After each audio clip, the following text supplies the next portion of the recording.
जना वर्मा जी द्वारा लिखी कहानी मदर्स डे। सवेरे सवेरे फोन की घंटी बजी। नीता शर्मा ने रिसीवर उठाकर कान से लगाया। हेलो, मैं नीता शर्मा बोल रही हूँ।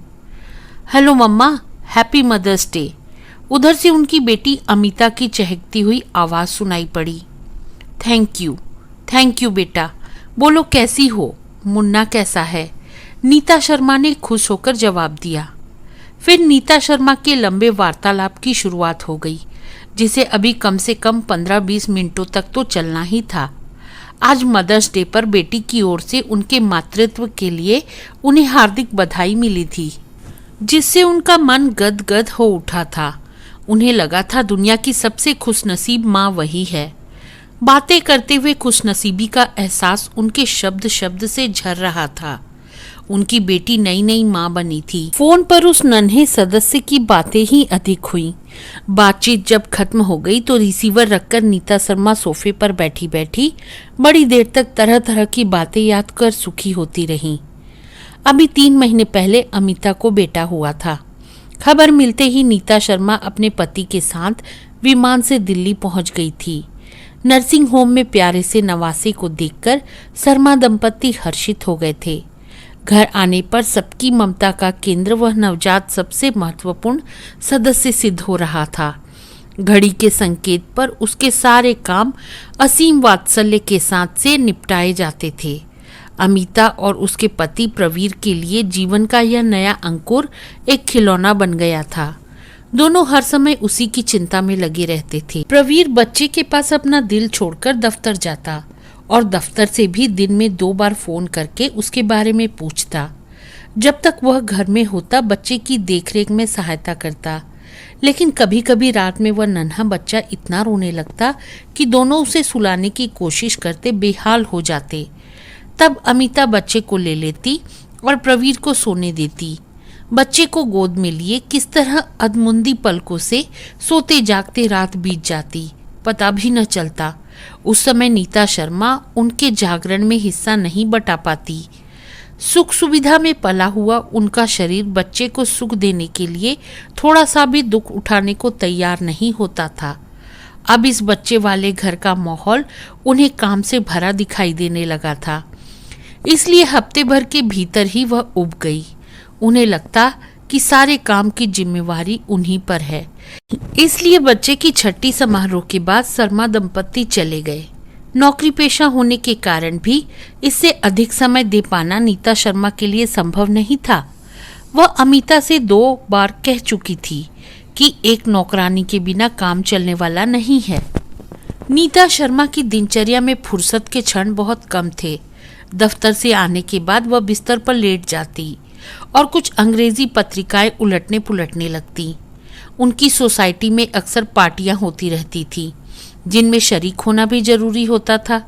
जब पार्टी होती थी तो दिमाग का अच्छा खासा व्यायाम हो जाया करता था। उस पार्टी में कौन सी साड़ी पहननी है, उस साड़ी के साथ कौन सी ज्वेलरी मेल खाएगी, हाथों में सिर्फ कंगन होंगे या भरी भरी चूड़ियाँ, और परफ्यूम किस मूड का होगा। साड़ी के साथ चलने वाली सैंडल उनके पास है या नहीं, यदि नहीं है तो खरीद लेनी है। ऐसे बाजार का विकल्प तो हमेशा उनके लिए ही खुला रहता था। ऐसे मौके पर ब्यूटी पार्लर जाना भी जरूरी हो जाता था। पार्टियां उनके जीवन का एक अभिन्न हिस्सा बन चुकी थीं। पार्टियों का पूरा लुत्फ उठाया करती थी नीता शर्मा। बेटी के यहाँ से लौटकर आई तो दूसरे दिन ही एक पार्टी में जाना पड़ा। खाने की मेज पे पास खड़ी उनकी सहेली विभा ने कहा, बधाई नीता, अब तो तुम नानी बन गई। नीता शर्मा ने अपने गाल को उंगलियों से छूते हुए कहा, ओह, इस बात को सुन सुनकर मैं बोर हो गई हूँ। विभा यह उत्तर सुनकर अचानक चुप हो गई और उनकी ओर ताज्जुब से देखने लगी थी। वह सोच नहीं पाई कि अब इसके जवाब में क्या कहे। माँ के जाने के बाद पहले पहल माँ बनने के अनुभवों से गुजरती हुई अमिता के लिए बच्चे को संभालना मुश्किल हो गया था। अकेले सारे काम करना आसान नहीं था। घर में कोई हाथ बटाने वाला न था। प्रवीर बहुराष्ट्रीय कंपनी में काम करता था। वह सवेरे निकलता तो रात को आता। 12-14 घंटों तक अमिता इस नन्ही सी जान को पल पल देखती संभालती रहती थी। कभी बिस्तर पर सुलाती तो कभी गोद में। ऐसे में लगता कि कोई एक और सदस्य होता तो कम से कम बच्चे के पास बैठ तो जाता। यद्यपि नीता शर्मा बच्चे से जुड़े कामों को कर नहीं पाती थी, तो भी उनके रहने से एक सहभागिता का एहसास होता था। माँ के चले जाने से वह भी खत्म हो गया। अनुभव नहीं रहने के कारण अमिता के लिए बच्चे की रुलाई के रहस्यों को समझ पाना कठिन था। वह फोन करके कभी माँ से पूछती तो कभी अपनी पड़ोसन मधु से, जो 2 बच्चों की माँ थी। मधु हर दिन एक बार आकर जरूर पूछ लेती थी। इस कठिनाई का हल प्रवीर ने निकाला था। उसके गांव के दूर के रिश्ते की बुआ रहती थी, विधवा थी। उन्हें कोई संतान नहीं थी। बहुत मुश्किल से अपनी जिंदगी चला पा रही थी। प्रवीर को अचानक उनकी याद आई। उसने उन्हें खबर भिजवाई कि कुछ दिनों के लिए दिल्ली आकर उनके बच्चे को संभाल दे। बुआ जी ने तुरंत प्रवीर का आमंत्रण स्वीकार कर लिया। खबर मिलने के हफ्ते भर के भीतर ही बुआ जी अपने एक परिचित के साथ दिल्ली पहुंच गई थी। बुआ जी ने जब प्रवीर के घर में प्रवेश किया तो खुशी से उनका चेहरा दमक रहा था। बैठक में बैठते ही सबसे पहले उन्होंने बच्चे को देखने की इच्छा जाहिर की। उस समय बच्चा अमिता की गोद में दूसरे कमरे में सो रहा था। बुआ जी वहां जाकर ममता भरी दृष्टि से बच्चे को देखने लगी। फिर उन्होंने बच्चे को उठाकर अपनी गोद में ले लिया और वहीं पलंग पर बैठ गई। बुआ जी के आने के बाद से बच्चे की देखभाल की जिम्मेवारी इस तरह अपने ऊपर ले ली जैसे वह उनका ही बच्चा हो। उसके सोने जागने के साथ उनका सोना जागना जुड़ा हुआ था। समय पर मालिश करना, नहलाना, सभी कुछ वही करने लगी थी। उनके हाथों का स्पर्श पाकर बच्चे का स्वास्थ्य भी निखर गया था। उस नन्हे के लिए उनकी आंखों में हमेशा स्नेह छलकता रहता था। उन्हें लगने लगा था जैसे अब वह भी इस घर की एक सदस्य है। अमिता और प्रवीर उन्हें बहू बेटा के समान लगने लगे थे। वह नन्हा उन्हें अपना पोता नजर आने लगा था।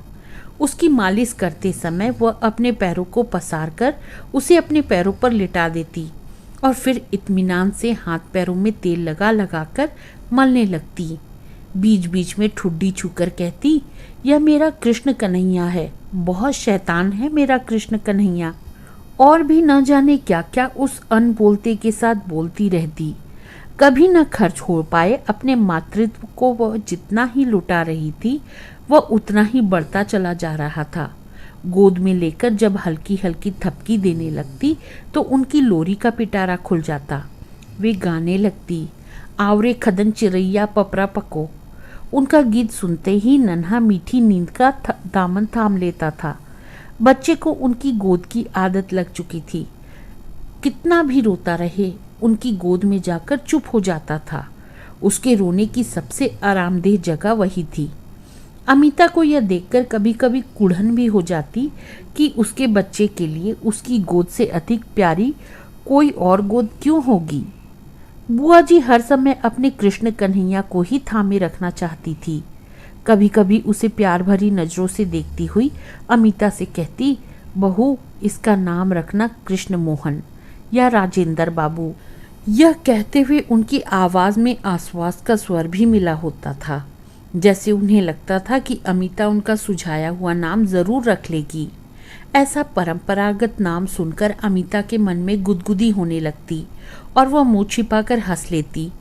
एक दिन वह पूछ बैठी, क्या बुआ, आपको राजेंद्र बाबू नाम बहुत अच्छा लगता है।